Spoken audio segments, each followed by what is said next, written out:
सुनते हैं इस कहानी को, इस लोक कथा को मेरे साथ, यानी आपकी अपनी नीति के साथ। बहुत समय पहले एक राजा था जो खुद के बारे में सोचता था कि वह बहुत ही नेक और दयालु स्वभाव और दरिया दिली स्वभाव का है। भाई उसे लगता था कि वह स्थितियों को सही से समझने, हर बात पर न्याय करने और हर विषय में उचित विचार रखने वाला व्यक्ति है। राजा की 3 बेटियां थी। एक दिन उसने अपनी बेटियों को बुलाकर कहा कि मेरे पास जो भी है वह सब तुम्हारा है। तुम तीनों को मुझसे ही जीवन मिला है। मेरी इच्छा अनुसार ही तुम तीनों का भूत, वर्तमान और भविष्य बना हुआ है, जो आगे भी ऐसे ही बना रहेगा। मैं ही तुम तीनों का भाग्य बनाता हूं। राजा की यह बात सुनकर उसकी 2 बेटियों ने शांत मन से राजा की बात में हामी भर दी, लेकिन तीसरी बेटी ने ऐसा नहीं किया। उसने कहा, नहीं, मुझे तो नहीं लगता कि आपके हाथों में मेरा भाग्य है।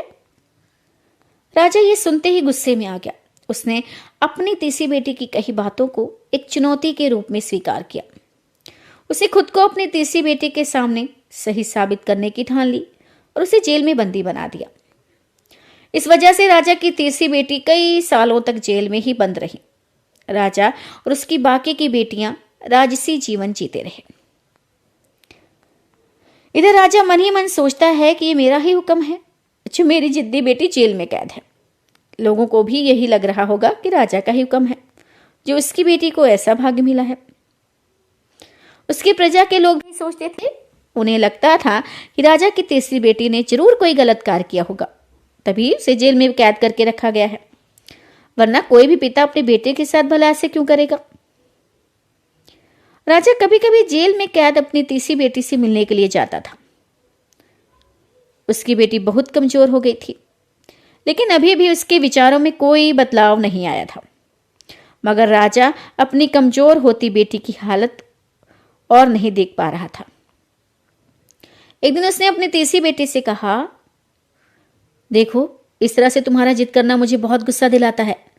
अगर तुम इसी तरह मेरी आंखों के सामने रही तो गुस्से में मैं न जाने क्या कर बैठूंगा। मैं तुम्हें मौत की सजा भी दे सकता हूं, लेकिन मैं अच्छे दिल का हूं, इसलिए मैंने सोचा है कि तुम अब मेरे राज्य के पास के एक ही जंगल वाली जमीन पर जानवरों के साथ रहोगी। राजा ने आगे कहा, और हां, उस जंगल में सिर्फ उन्हीं लोगों को रखा जाता है जो मेरे आदेश का पालन नहीं करते।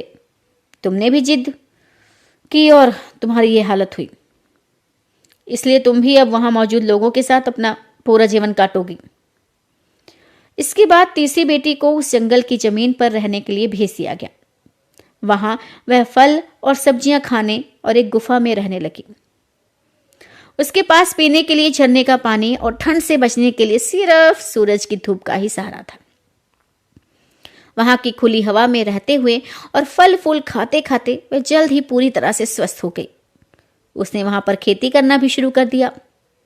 गुफा को उसने घर की तरह सजा लिया था और खुशी खुशी वहीं रहती थी। एक दिन वहां पर एक भटकता हुआ राहगीर आ पहुंचा। उसे देखते ही देखते राजा की तीसरी बेटी से प्रेम हो गया और दोनों खुशी खुशी वहीं रहने लगे।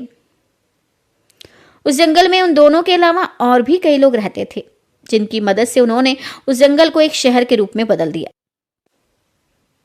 कुछ ही सालों में राजा की तीसरी बेटी और वो राहगीर उस शहर के राजा रानी बन गए।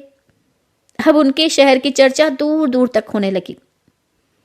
जैसे ही इसकी जानकारी राजा को मिली, वह उस जंगल में सब कुछ देखने के लिए पहुंच गया।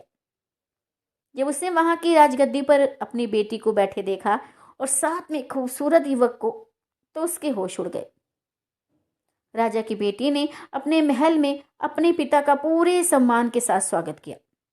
उसने अपने पिता से उसके बुरे बर्ताव और फैसले के लिए कुछ भी नहीं कहा। जैसे ही राजा वहां बैठा तो उसे एक आवाज सुनाई देने लगी, जो कह रही थी कि हर इंसान स्वयं ही अपना भाग्य बनाता है, कोई अन्य इंसान किसी और का भाग्य नहीं बना सकता।